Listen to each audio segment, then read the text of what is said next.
So you visited that facility in Clint. The photos that we're showing are from the facility in McAllen. These are the newer photos. Do they match up with what you saw in Clint? Well, first, let me just say I went to El Paso because this is an issue of consequence. It's a humanitarian crisis, not only at the border, but this is an issue being felt throughout our country. The district that I represent, the Massachusetts 7th, is 40% immigrant. The families that I spent time with yesterday are from Honduras, El Salvador, Guatemala, Cuba. And every day with this administration, whether we're talking about mixed immigration status policies from HUD or military policies to separate families or the Department of Homeland Security, every day they are working hard to criminalize immigrants and to separate them as families. And so this is why I went to the border, and what I saw has haunted me. It is unconscionable, and it is very sobering confirmation that the system is broken from A to Z, soup to nut. It is corrupt, it is chaotic, it is calloused. I spent time with women, one in particular, I'm afraid even to say their names, because even as they were sobbing in our arms, confessing about their daily lived experiences, they feared that they would have retribution after we left them. But one such woman is an epileptic, has a brain aneurysm, and has been denied medicine. She also shared with me that she speaks 4 languages, including English, but she was not always forthcoming in letting them know she speaks English. And she would hear the guards talking about her and the other women, using vile, racist, misogynistic language. And she said, I know I did a wrong thing. I didn't come into your country the right way, but I did it for my son. And do we need to be treated like dogs?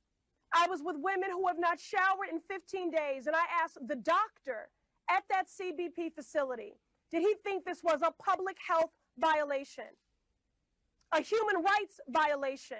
And his response to me was that it was probably unsavory and unpleasant, but that it was debatable as to whether or not it was a public health threat or a human rights violation.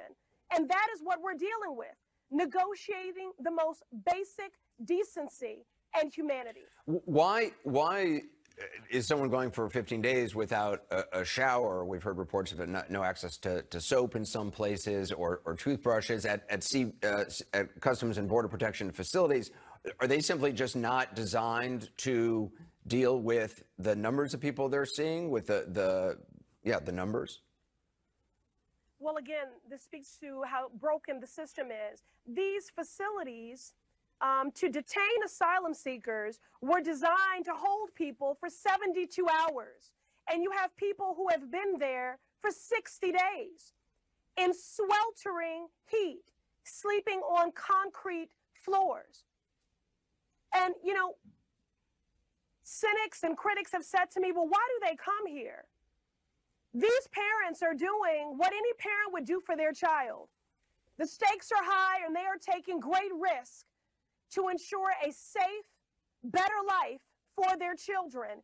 And any parent would do that. The trauma that I saw, again, we entered into this facility, this cell. We did not even say we were members of Congress. We didn't have an opportunity even to utter our names. And the women fell into our arms, grateful for any shred of humanity and compassion. Let me ask you, Kellyanne Conway said that Congresswoman Alexandria Ocasio-Cortez's claim that one woman said to her that she had been told by an official to drink out of a toilet. Kellyanne Conway has said that's outrageous and untrue, and the acting Secretary of Homeland Security described the allegation as being unsubstantiated, saying the facility is, quote, clean and well managed. That was the facility you were at.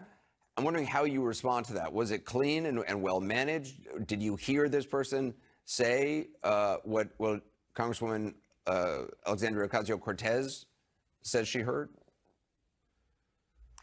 Well, let me just say this. I believe the people closest to the pain should be closest to the power, and that is why I went to the border, to hear directly from these families impacted. And in this cell, I went to test the water, and again, we learned that these women had only been relocated in the last 24 hours, and again, sweltering heat, over 100 degrees. And so I asked the question, what is the heat index that prompts you to move someone from these tents inside? They didn't have an answer. I asked for the square footage of the facility. They didn't have an answer. I asked how the temperature is regulated inside these cells. They did not have an answer. I asked why women have been there for 56, 60 days. They did not have an answer. I asked where the two women who were crying because they've been separated from their children just yesterday, where are their children? And they couldn't answer. And so I don't want to quibble about the details of inhumanity. When I went to test the water of the sink, no water came out.